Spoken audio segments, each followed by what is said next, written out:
Doctor Mohammad Yunus নিজেকে নতুন বাংলাদেশের জনক হিসেবে ঘোষণা করতে পারেন। ডক্টর মোহাম্মদ ইউনূস নিজের সম্মান বাড়িয়ে বঙ্গবন্ধুর সম্মান কমিয়ে তার সমপর্যায়ে যেতে পারেন বা তাকে সেই পর্যায়ে নিয়ে যাওয়ার একটা চেষ্টা সরকারের পক্ষ থেকে রয়েছে। এটি আমাদের সামনে দিনে দিনে স্পষ্ট হচ্ছে। তিনি যে তার রিসেট বাটনের মাধ্যমে মুক্তিযুদ্ধের সব ইতিহাস মুছে ফেলার চেষ্টা করছেন, এরকম অভিযোগ দীর্ঘদিন ধরে রয়েছে। আমাদের মনে হয় আমার এই ধারণার মধ্যে আর সীমাবদ্ধ থাকতে চলবে না, আমাদের ধারণাকে সম্প্রসারণ করা প্রয়োজন। প্রিয় দর্শক, আপনারা জানেন যে সরকারের যে নতুন অধ্যাদেশ জারি করা হয়েছে মুক্তিযোদ্ধাদের বিষয়ে, সেখানে বঙ্গবন্ধু শেখ মুজিবুর রহমান, সৈয়দ নজরুল ইসলাম, তাজউদ্দিন আহমেদ, কামরুজ্জামান, ক্যাপ্টেন মনসুর আলীর মতন যারা মুক্তিযুদ্ধের সংগঠক নেতা, তাদেরকে মুক্তিযোদ্ধা হিসেবে তালিকা থেকে তাদের নাম বাদ দেওয়া হচ্ছে, তাদেরকে উল্লেখ করা হচ্ছে মুক্তিযুদ্ধের সহযোগী শক্তি। ডক্টর মোহাম্মদ ইউনূস কিভাবে নিজেকে জাতির জনক মানে নতুন বাংলাদেশের জনক ঘোষণা করতে পারেন অথবা বঙ্গবন্ধু সমপর্যায়ে যাবেন, আমি সে বিষয়ে একটু ব্যাখ্যা করব। তার আগে এই গেজেটটা সম্পর্কে তো আপনারা নিশ্চয় জানেন। তো এই গেজেটে বলা হচ্ছে যারা রণাঙ্গনে সরাসরি অস্ত্র হাতে যুদ্ধ করেছেন কেবল তারাই মুক্তিযোদ্ধা। এখন বিএনপির প্রতিষ্ঠাতা জিয়াউর রহমান, সাবেক রাষ্ট্রপতি, তিনি তো অবশ্যই কমান্ডার ছিলেন, তার অকুতোভয় সাহস সম্পর্কে আমরা জানি, তিনি তো সেই হিসেবে মুক্তিযোদ্ধা। এই জন্য বিএনপি এখন কিছু বলবে না। তবে এগুলো যে আমাদের জন্য কতটা বুমেরাং তা বোধ হয় বিএনপি বুঝতে পারছে না। একটা যুদ্ধের সর্বাধিনায়ক তিনি মুক্তিযুদ্ধ হবেন না, মানে ধৃষ্টতা ফাজলামত একটা সীমা আছে। মুজিবনগর সরকারকে এই গেজেটে স্বীকৃতি দেওয়া হয়েছে নতুন যে অধ্যাদেশ। আবার সেই মুজিবনগর সরকারের যে ঘোষণাপত্র ছিল, সেই ঘোষণাপত্রে কি বলা ছিল শেখ মুজিবুর রহমান সম্পর্কে, বঙ্গবন্ধু সম্পর্কে? সেখানে বলা ছিল যে প্রেসিডেন্ট নবগঠিত বাংলাদেশ সরকারের সকল আর্মড ফোর্সেসের সুপ্রিম কমান্ডার, এবং এর সরল অনুবাদ হলো সর্বাধিনায়ক। জেনারেল আতাউল গনি ওসমানী ছিলেন প্রধান সেনাপতি মুক্তিযুদ্ধের, আর সর্বাধিনায়ক ছিলেন অস্থায়ী সরকার বা বঙ্গবন্ধু সরকারের যে যিনি প্রেসিডেন্ট, তিনি তো প্রেসিডেন্ট ছিলেন বঙ্গবন্ধু শেখ মুজিবুর রহমান, অস্থায়ী রাষ্ট্রপতি ছিলেন সৈয়দ নজরুল ইসলাম। কি ধরনের ব্যাখ্যা আমরা দাঁড় করাচ্ছি যে অস্ত্র হাতে যুদ্ধ না করলে তিনি মুক্তিযোদ্ধা নন। মুক্তিযুদ্ধের যারা সংগঠক সৈয়দ নজরুল ইসলাম, তাজউদ্দিনের মতন মানুষেরা, কামরুজ্জামান, ক্যাপ্টেন মনসুর আলী, এরা মুক্তিযোদ্ধা নন। আমাদেরকে কি সব রূপ কথা গল্প শোনানো হচ্ছে এখন? যে 5টি শ্রেণীতে মুক্তিযুদ্ধের সহযোগী শক্তি কারা তা বর্ণনা করা হয়েছে, তা আমি আপনাদের সামনে একটু বলি ছোট করে। 1 নম্বর হচ্ছে যেসব বাংলাদেশি পেশাজীবী, 1 নম্বরটা খেয়াল রাখতে হবে, যেসব বাংলাদেশি পেশাজীবী মুক্তিযুদ্ধের সময় বিদেশে অবস্থানকালে মুক্তিযুদ্ধের পক্ষে বিশেষ অবদান রাখেন এবং বাংলাদেশের যেসব নাগরিক বিশ্ব জনমত গঠনের সক্রিয় ভূমিকা পালন করেন। 2, যেসব ব্যক্তি মুক্তিযুদ্ধের সময় গঠিত বাংলাদেশ সরকারের অধীন কর্মকর্তা বা কর্মচারী বা দূত, মুজিবনগর সরকারের নিয়োগপ্রাপ্ত চিকিৎসক, নার্স ও অন্যান্য সহকারী হিসেবে দায়িত্ব পালন করেছেন। 3, মুক্তিযুদ্ধের সময় গঠিত বাংলাদেশ সরকারের সঙ্গে সম্পৃক্ত সব MNA এবং MPA যারা পরবর্তী সময়ে গণপরিষদের সদস্য হিসেবে গণ্য হয়েছিলেন।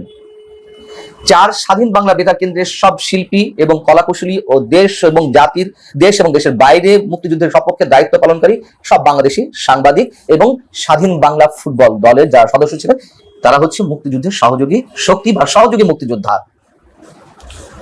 1 নম্বরটা আপনাদের খেয়াল রাখতে বলেছিলাম যে যেসব বাংলাদেশি পেশাজীবী মুক্তিযুদ্ধের সময় বিদেশে অবস্থানকালে মুক্তিযুদ্ধের পক্ষে বিশেষ অবদান রেখেছেন। এখন আমরা গত কয়েক মাস ধরে শুনছি ডক্টর মোহাম্মদ ইউনূসের কি অবদান ছিল মুক্তিযুদ্ধে। তিনি যুক্তরাষ্ট্রে অবস্থান করছিলেন, তিনি সে সময় ছাত্র ছিলেন, কি কাজ করছিলেন, সে সময় তিনি অর্থ সংগ্রহ করেছেন মুক্তিযুদ্ধের জন্য, এরকম একটা বয়ান আমরা শুনতে পাচ্ছি। সেই হিসেবে তিনি নিশ্চয়ই এখন সহযোগী মুক্তিযোদ্ধার স্বীকৃতি পাবেন। আবার বঙ্গবন্ধুর মতো মানুষদেরকে সহযোগী মুক্তিযোদ্ধার তালিকায় মানে নামের তালিকায় নামিয়ে আনা হয়েছে। তাহলে বঙ্গবন্ধু এবং ডক্টর মোহাম্মদ ইউনূস সমপর্যায়ে চলে গেলেন এবং তিনি সহযোগী মুক্তিযোদ্ধা থেকে নতুন বাংলাদেশ বিনির্মাণের, কথিত বাংলাদেশ বিনির্মাণের যারা শক্তি, যে ছাত্ররা যাদেরকে বিপ্লবী হিসেবে উল্লেখ করা হচ্ছে, মাস্টার মাইন্ড হিসেবে উল্লেখ করা হচ্ছে, তাদের নেতৃত্ব ডক্টর মোহাম্মদ ইউনূস ঘোষণা করে ফেলা হতে পারে ডক্টর মোহাম্মদ ইউনূস নতুন বাংলাদেশের জনক। ফারুকী আজম বর্তমান যে মুক্তিযোদ্ধা বিষয়ক উপদেষ্টা, তিনি তো ডক্টর মোহাম্মদ ইউনূসের যে বিশেষ NGO রয়েছে তার একটি কর্তৃত্বের অধিকারী এবং তাকে মুক্তিযুদ্ধ বিষয়ক উপদেষ্টা করা হয়েছে, মুক্তিযুদ্ধ বিষয়ক উপদেষ্টা। এই ফারুকী আজম হতে পারেন তিনি বীর উত্তম বা বীর প্রতীক, কিন্তু আহমদ সফরের একটা কথা আছে, সব মুক্তিযোদ্ধাই সবসময় মুক্তিযোদ্ধা নয়, একজন রাজাকার সব সময়ের জন্য রাজাকার। আমি আর এর চেয়ে বেশি কিছু বলতে চাই না। নতুন অধ্যাদেশে মুক্তিযুদ্ধের পরিবর্তিত যে সংজ্ঞা নির্ধারণ করা হচ্ছে তার সংজ্ঞাটি এরকম, এটাও একটু খেয়াল রাখতে হবে আমাদের। মুক্তিযুদ্ধ অর্থাৎ 1971 খ্রিস্টাব্দের 26শে মার্চ হতে 16ই ডিসেম্বর পর্যন্ত একটি স্বাধীন গণতান্ত্রিক রাষ্ট্র হিসেবে বাংলাদেশের জনগণের জন্য সাম্য, মানবিক মর্যাদা ও সামাজিক ন্যায় বিচার প্রতিষ্ঠার আকাঙ্ক্ষায় হানাদার ও দখলদার পাকিস্তানি সশস্ত্র বাহিনী এবং তাদের সহযোগী রাজাকার আল বদর আল শামস, তৎকালীন মুসলিম লীগ, জামাতে ইসলামী, নেজামে ইসলাম এবং দালাল ও শান্তি কমিটির বিরুদ্ধে যুদ্ধ। এটা হচ্ছে মুক্তিযুদ্ধ। এর আগে সরকার ঘোষিত যে মুক্তিযুদ্ধের সংজ্ঞায় যা বলা হয়েছিল, যে ব্যাপ্তি ছিল, তা এখানে অনেকটা কমিয়ে আনা হয়েছে। কিন্তু লক্ষ্য রাখার মতো বিষয়, এখানে জামাতে ইসলামী শব্দটা উল্লেখ করা হয়েছে। আর অনেকের মতন জামাতে ইসলামের বিরুদ্ধে যে যুদ্ধ সংগঠিত হয়েছে সেটাই মুক্তিযুদ্ধ।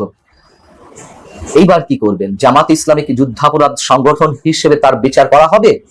নিশ্চয়ই খুব শীঘ্রই আমরা দেখতে পাবো নতুন কোন গেজেট প্রকাশ করা হয়েছে যেখান থেকে এই জামাতে ইসলামের নাম বাদ দিয়ে দেওয়া হচ্ছে। এই যে দুঃসাহস, মুক্তিযুদ্ধকে নিয়ে নানান ধরনের খেলা আমরা খেলতে দেখছি এই সরকারকে, এর এখতিয়ার তাদেরকে কে দিয়েছে? সুপ্রিম কোর্টের যে রেফারেন্সের মাধ্যমে এই সরকার গঠিত হয়েছে, যদিও সেটা নিয়ে এর মধ্যে বিতর্ক সৃষ্টি হয়েছে, সেটা অন্য বিষয়। তো সেই রেফারেন্সও তো বলা রয়েছে যে এই অন্তর্বর্তী সরকার কেবলমাত্র দৈনন্দিন কাজ পালন করবে। তাহলে এত বড় বড় ইস্যুতে কেন এই সরকারকে হাত দিতে হবে? এই সরকারে যারা উপদেষ্টা রয়েছেন তাদের কেউ কেউ মুক্তিযোদ্ধা হিসেবে স্বীকৃতি পেয়েছেন, যেমন ব্রতির নির্বাহী পরিচালক, এখন এই মুহূর্তে যিনি সমাজ কল্যাণ মন্ত্রণালয়ের দায়িত্বে, উপদেষ্টা দায়িত্বে রয়েছেন, শামীম মুর্শিদ, তিনিও 71-এ রণাঙ্গনে গান গিয়ে বেরিয়েছেন, মুক্তিযোদ্ধাদের মনোবল বৃদ্ধি করেছেন, তিনি মুক্তিযোদ্ধা হিসেবে স্বীকৃতি পেয়েছেন। তার মুক্তিযোদ্ধা উপাধিটা তো থাকছে না, তিনি হয়ে যাবেন মুক্তিযুদ্ধের সহযোগী। প্রশ্ন করতে চাই, একজন মুক্তিযোদ্ধা হিসেবে বা মুক্তিযোদ্ধা উপাধির চেয়ে এটা সরকারের সামান্য একটা উপদেষ্টা পদ তাদের চেয়ে বড়। শামীম মুর্শিদের সঙ্গে আমার খুবই ভালো সম্পর্ক, ব্যক্তিগত সম্পর্ক। তার উদ্দেশ্যে এই প্রশ্নটা আমি সবিনয় রাখতে চাই, কেন তারা এই ধরনের সিদ্ধান্তের বিরোধিতা করছেন না? এই যে বাজেট, এই বাজেটে একটি বিষয় সংযোজিত হয়েছে, আপনারা নিশ্চয়ই খেয়াল করেছেন, নোবেল পুরস্কারের অর্থ আয়কর মুক্ত থাকবে। নোবেল পুরস্কার সহ এরকম আরো 9টি পুরস্কার, যার মধ্যে রেমন ম্যাগসাইসে পুরস্কার, বুকার পুরস্কার, Pulitzer, Simon Bolivar Academy Award, Grammy, Emmy, Golden Globe, Cannes চলচ্চিত্র যে উৎসব, তার যে পুরস্কার, এগুলো আয়কর মুক্ত থাকবে। আচ্ছা, এটি সংযোজন করার কারণ কি? কি দরকার ছিল? এদেশে নোবেল পুরস্কার তো ডক্টর মোহাম্মদ ইউনূস পেয়েছেন গ্রামীণ ব্যাংকের সঙ্গে।